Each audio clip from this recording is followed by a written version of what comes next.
Hello, everyone. Once again, this is Dare to Speak.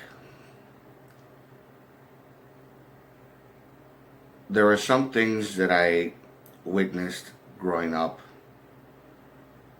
during the old school era, the late 70s, and the entire decade of the 80s and early 90s. There was a lot of things a lot of stupid, senseless fights that I've seen, things that I witnessed in high school. I was class of '91 at South Division. Things that I've seen in Kosciuszko Middle School and Coggle Elementary School. There was an era of the 1986-87 school year of Kosciuszko Middle School. There was a particular a black gang that started to emerge or become more famous or popular, I should say, called BOS, the Brothers of Struggle. And there was also the Vice Lords. The Vice Lords is another black gang, and there was two different fights that I've seen with the Latin Kings and the Vice Lords. And they were pretty much like challenging each other and, throwing up their gang signs and doing all this, stupid shit with the pitchforks and the shit, shit like that. And, all that stupid, what's up, bitch? All this kind of like, all this bantering and trash talk to each other that I've seen. They fought in the hallways and then also outside of the school. There was the Junior Kings, which was the one that I grew up with during the 80s. There was a lot of them that I knew. They call them JKs for short. And there was an area of Mitchell Street between Goldman's and Woolworth. For those of you who are familiar, back in that time period. Because Woolworth is not around anymore. And I don't know about Goldman's. I don't know. But the thing is, there was an area where we hanged out a lot, and there was also every now and then, not too often, but every now and then there was like cars passing by of undercover cops, known as the gang squad. And sometimes when they would catch somebody spray painting their gang logo symbols or whatever like that, or if they were wearing particular gang colors, they would stop them and pretty much harass them or whatever, and depending on how severe the situation was. And there was also another clique. They weren't very famous, but I knew these guys anyways, and they called themselves the Cholo Boys. And they were associated with folks. And I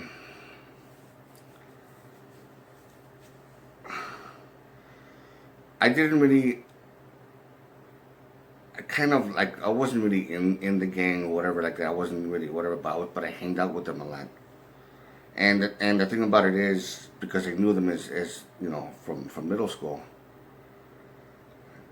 and then being friends with some of the JKs, there was a big fight that happened during the winter time in which the Cholo Boys and the Junior Kings were fighting a block down from Kazi. And it got really rough to the point that, there was nobody won. Even though the Cholo Boys were outnumbered, nobody really won. And there was a fight with the Vice Lords and the Latin Kings during that time. It was mostly rumbling. There wasn't a shooting. There wasn't a stabbing. Anything. It was mostly rumbles. Because like I said, especially in the late 70s, early 80s. When you would get into fights, it was usually, like I said, old school style. It was usually rumbles.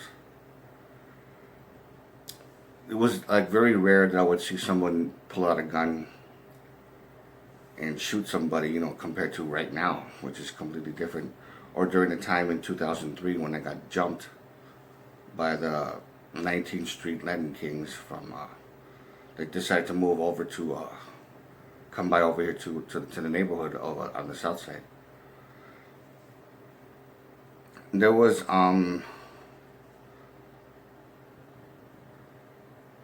one very stupid kind of incident that happened. There was a guy named Justo Hernandez. I think his last name was Hernandez, but they called him Justo. He was a big dude, a Latin king, and he always lift weights and stuff like that.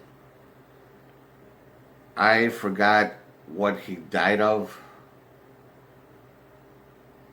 I don't know if he got shot or if he committed suicide, or I don't quite remember, but I think possibly he might have been murdered or something. I don't really quite know, or maybe it was drugs. I honestly don't know. But he was well known, and he was intimidating. He was an intimidating guy. And there was another Latin king named Big Boy. I don't know his real name, but he was a big dude. He called himself Big Boy. And my younger brother knew him, and he got shot in a drive-by. All because, they're just like typical punks. They just hung out at a particular corner, or a certain area that was a hangout. And somebody from a rival gang came by. They noticed them before passing by, talking trash. They came by, and then they just came up to him, throwing up their gang signs and doing whatever. And one guy just pulled out a gun and shot him. Shot Big Boy a couple of times in the front, and then once in the back when he spun around. And then right in the area where he got killed, a couple of days later or a week later or whatever, someone just put down, his name at the particular spot where he was shot and killed and stuff like that, in memory of this guy. And when you gangbang like that and do stupid shit, expect bad things to happen, it was pretty fucking stupid what a lot of these guys did. I'm pretty sure that some of them, hopefully, would look back and see how fucking stupid they were.